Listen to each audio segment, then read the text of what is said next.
Uh-oh.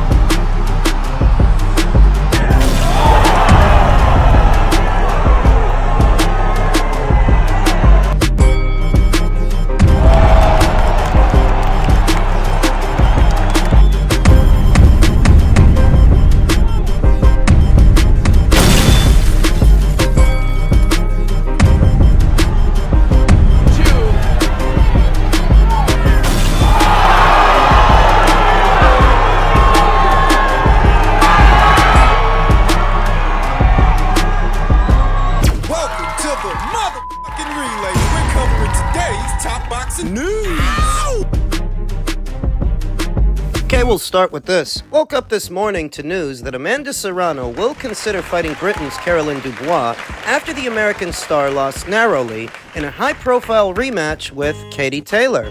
What is the probability of this fight actually coming into fruition? Because just saying that you'll consider the fight doesn't mean you're actually going to take it. What's in it for Amanda in fighting Caroline at 135 pounds, presumably, for the WBC title, presumably? Not against the fight, I'm just cynical. Katie Taylor still holds the WBC title at both 140 and 135, but it's conceivable she'll vacate the 135-pound title soon. Yeah. At which point, it would go to Caroline, and her and Amanda could fight for that, but for fighting for the WBC title at 135, why wouldn't Amanda just drop back down to 126 and fight for it there against Skye Nicholson? That fight has comparatively more of a profile than this one. Not that many people know Caroline Dubois. More people know Skye. Caroline Dubois, catching wind of the news, took to her social media, had a positive reaction to it.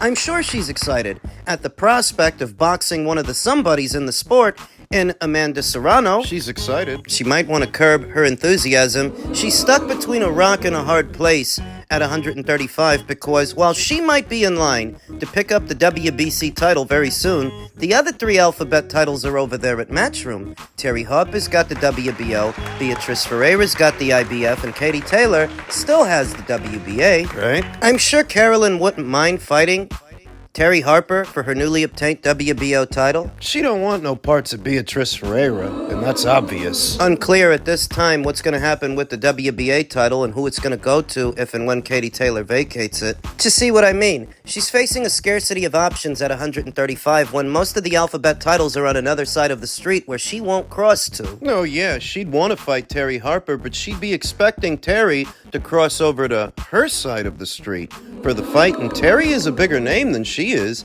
If anybody should have to cross the street, it's Caroline. It's the situation, and that's why she's so excited at Amanda Serrano just considering a fight with her. Don't hold your breath. Outlying factors, they might explore a trilogy between Amanda and Katie. That could get in the way. They might try to do a third fight between them, and if they can't, in all likelihood, Amanda Serrano will drop back down. She'll drop back down to 126, where she still holds two alphabet titles. They might revisit talks for a Nina Menke fight. Nina Menke, who she was supposed to fight earlier this year, but she became injured. Nina's IBF champion now. You do a fight between her and Amanda, it's a unification match, and I view that as a more distinct possibility than a Caroline Dubois fight. Nina at 126 makes a lot more sense than Caroline at 135. The money. Yeah, I'm sure Boxer would put up a decent amount of money for Amanda to fight their fighter, but Amanda can make a decent amount of money fighting Nina at her own weight for her own belts. Decent. There's not much in it for Amanda in fighting Caroline Dubois. There's actually more in it for Amanda in fighting Nina at 126. In fighting Skye. The Skye Nicholson fight actually has a profile, some backstory, and some build-up. Those are both better fights for Amanda at this point than fighting Caroline at 135. So being honest, even though these reports are out there and they're saying that Amanda will consider it, I don't see it happening. If it did? What, the stylistic matchup? Well, Caroline is young, she's fast, she's strong, And she's not the kind of fighter that Amanda Serrano would have to chase around the ring like Sky Nicholson. Caroline Dubois is a mid-range to inside fighter primarily, and so is Amanda. The aesthetic of a fight between them, it would be an all-action shootout if they made it. And they're both southpaws, too. A fight that might harken back to Amanda Serrano's unification with Erica Cruz. Erica, like Amanda, is a southpaw, though I think we can all agree Caroline Dubois is a better nuts and bolts boxer with more to her than, say, an Erica Cruz. So it is a good fight if they can make it. Can Caroline win?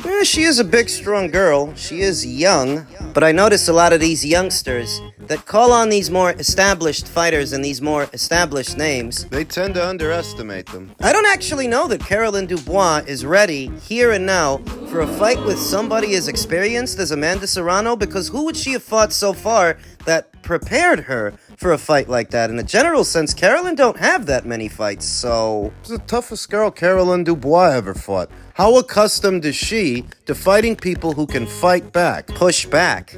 It's all much ado about nothing, as far as I'm concerned, because I don't think this fight is going to happen. There's just not enough in it for Amanda. What does she get out of it? It's an intriguing proposition that these two could fight, but I don't think this fight sees the light of day. Elsewhere in the world of boxing, Eubank Jr. versus Benn could be agreed to within 2 weeks. I think they've spent approximately 2.5, maybe 3 years trying to put this together. It's got to be a big fight for that amount of effort over that amount of time. And it is, perhaps not internationally. Americans don't care. But the Brits do, or they will if they make it.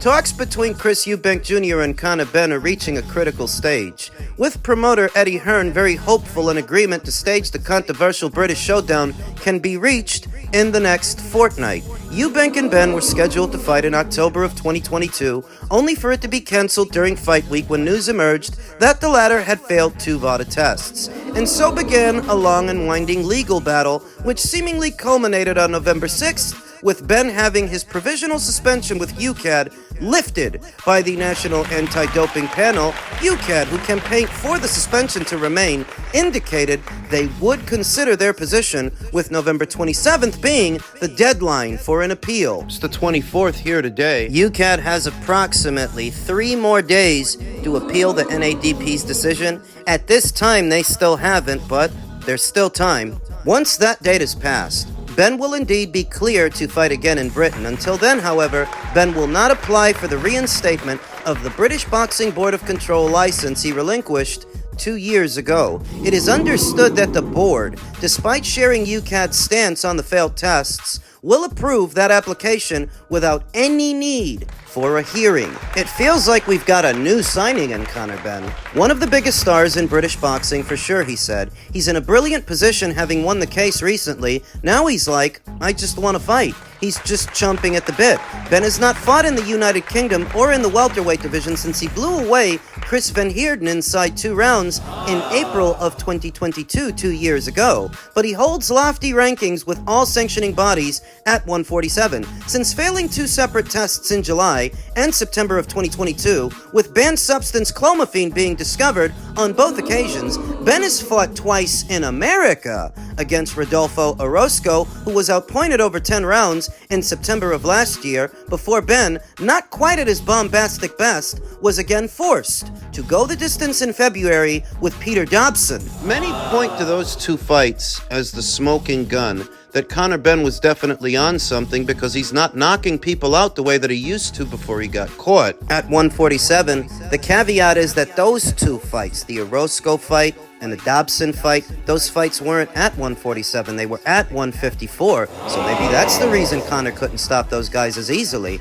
because they're bigger guys that was at a higher weight. And saying that, that is perhaps more consideration than many are willing to give Benn. Some are settled, he's a dirty fighter, and that's all it is. The reason he ain't knocking people out the same way that he used to is because he's under the microscope now. He's in a hot seat. Some are settled. I just think it's worth noting that, irrespective of why, he's not knocking guys out at 154 like he did at 147, and the fight with Chris would be above 154. At 160. If it happens. In which division Conor competes next is dependent on the opponent. There had been speculation that he might challenge Mario Barrios for the WBC welterweight title, but Eubank Jr. has always been the preference of Benn's promoter. You've got to get the decision right. So we'll sit down with his team because this is a really, really important decision, Hearn said, regarding Benn's next move. Conor can fight for the world title next. I love the fight with Mario Barrios. I love it. I do too. You know that I actually prefer it over the Chris Eubank Jr. fight? We'll get into why that is in a little while. Conor can fight for the world title next. I love the fight with Mario Barrios. I love it. Such a great fight. And it's the WBC World Welterweight title. Then you've got the Chris Eubank Jr. fight, which obviously pays out a lot of money. It's one of, if not the, biggest fight in British boxing. You can create an amazing event, an amazing build-up, the content, the narrative. It's got it all. And that, for me, is the fight to make. But Conor does have aspirations to win a world title, and it's very tempting to try and do that earlier in the year. The temptation is being resisted for now, it seems. With talks between Benn and Eubank, who is promoted by Boxer, in full flow. We've been speaking to Eubank's side, and I think if everyone is sensible and proactive in trying to make that fight, park the egos to the side for the moment, I think we can get that fight made, Hearn said. This week and next week are crunch times to try and get that fight over the line, and I'm very hopeful. I myself, I'm not. Why? It's one fight. It's just one fight for Conor. It's one fight that pays out a lot, certainly more than a Mario Barrios fight would. But it's just one fight. Say that Conor wins. Say that he beats Chris Eubank Jr. at 160. Well, what happens after that? He stays at 160? Fights for a title there? Just because you beat Chris Eubank Jr. at 160. Well, that doesn't speak to a Janibek fight, or an Adames fight, a Lara fight. Those are still way more difficult fights that I'm not sure Chris would win. Let alone Conor if he beats him. Let's not pretend that beating Chris Eubank Jr. is of any significance other than his surname, his namesake, and the nepotism attached to it. It's more about backstory than boxing. It's more about build-up. I know what this fight means to the British boxing scene, and I understand that it's very big there, but I also understand that after that... Slim pickings after that. You go to 160, you fight Chris there, you hypothetically beat him, then what? You put your body through the rigors of trying to return to the welterweight division, or do you not go back altogether? You can't drop down that low if you just fought at 160. There's a question. Do you drop down to 154 instead? 154 is not a division that's for the faint of heart. That's a very deep division, and any number of good potential matchups there, but very few of them are winnable. I like Conor Benn, but I don't think he beats Israel Madrimov. I don't think he beats Sergey Bohachuk. I don't think he beats Bakram Murtazaliev or Terence Crawford. I don't. Nope. You know that Conor wasn't really that big a welterweight. He's not on the bigger end of the spectrum as far as welterweights go, let alone junior middles or middles. So you go up the middle, you fight Chris, you beat him. What are you going to do after that? See, I think Conor Benn would better service the sport of boxing as a welterweight. Altruistic, I know. Where would Conor Benn's marquee value, name value, better service the sport of boxing? I think at 147, because he has more of it than, say, Mario Barrios, Eimantas Stanionis, Brian Norman. Those guys ain't worth no money. He is. 147 needs a shot in the arm. Somebody to shake things up. The apprehensive champions of today's welterweight division don't seem to want to run risks with Jaron Boots Ennis. Too dangerous, but with Conor Benn, they might view that as a more winnable fight. The crux of it is that I think Conor Benn can stimulate the welterweight economy, and I would prefer to see him there. Ultimately, he's going to go where the money is, like any prize fighter would, and if that's 160 for Chris, then that's 160 for Chris. But I'm a bit fatigued about... I'm tired of hearing about Chris Eubank Jr. versus Conor Benn. I'm bored. It's boring. And I don't think that the British boxing public would agree with me on this, that I'm more interested to see Conor Benn versus Eimantas Stanionis or Conor Benn versus Mario Barrios than Chris Eubank Jr. I would rather see Conor fight for a title than cash out with Chris. Just one man's opinion. Feel free to disagree. Men's light heavyweight news, potentially cruiser. Former WBC light heavyweight champion Alexander Gvozdyk just so happened to take to his social media ahead of what was the Zurdo Ramirez versus Chris Billum Smith fight. And in so many words, he let it be known that he was eyeing the winner. He said, staying focused. Hashtag Ramirez Smith. We know that Alexander Gvozdyk is still formidable at light heavyweight, formidable enough to go the distance with the quote-unquote Mexican monster, David Benavidez, who I don't even think beat him. I don't think David Benavidez actually beat Alexander Gvozdyk, but that's neither here nor there, as content creators have their narratives and audiences to pander to, and fight fans have their rose-tinted lenses. David looked like shit, and I think Gvozdyk beat him. It would seem that Alexander Gvozdyk actually helped Zurdo Ramirez prepare for what was the Chris Billum-Smith fight. You think about Zurdo and how well he's doing now that he's at cruiserweight. This is a guy who used to fight at 168. If Zurdo can find the kind of success that he's finding at cruiser, then surely Gvozdyk can too. I don't see why not. The job that Zurdo just did on Arsen Goulamarian, then WBA champion Chris Billum-Smith, then WBO champion, that if Zurdo can do that, there's a chance that Alexander Gvozdyk can do that too. I think the light heavyweight division can breathe a collective sigh of relief that the former champion may now be leaving that division. Oh, we know that Better Beef beat him. Better Beef beat Gvozdyk. But would Joshua Buatsi beat Alexander Gvozdyk? Would Anthony Yard beat Alexander Gvozdyk? Lyndon Arthur, Dan Aziz? These are the guys he would likely target if he were staying there, staying at light heavyweight. Moving up, he's not their problem anymore. You know what I could go for? I could go for an Alexander Gvozdyk versus Badu Jack fight at cruiserweight. We know that Badu Jack, WBC champion in recess, is in the process of trying to corner a title shot with WBC champion Noel Mikhailian. I don't think that makes sense. Put him in the ring with Badu Jack. Put him in the ring with Badu Jack in what would be a battle of the former WBC champions. Badu Jack used to reign as a champion at 168 and very briefly at cruiser, and we know that Gvozdyk held the title at light heavyweight. Make a fight between them, the former champions, the seasoned veterans, the both of them. It's a good undercard fight. As Alexander Gvozdyk, if he is ascending to the cruiserweight division, well, he likely wants a Zurdo Ramirez fight, his old sparring partner, but people are going to want Zurdo to fight Jai Opetaia. That's the fight to make at cruiserweight right now, so I don't know that Gvozdyk would have access to either of those fighters. Champions. There is Noel Mikhailian, but Noel Mikhailian's situation is so sordid.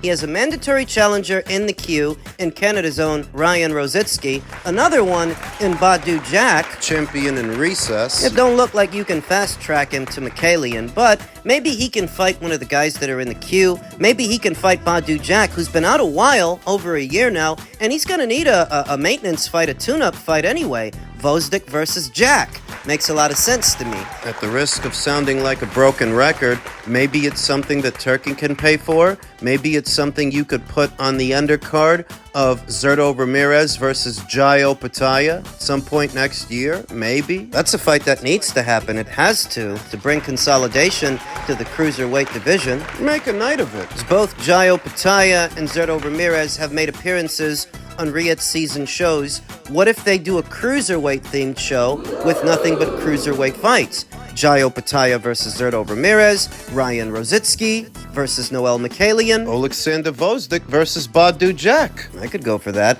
And it's not the kind of card where you have to break the bank to do it. Aside from the main event, the undercard fights are relatively inexpensive. I would like to see that.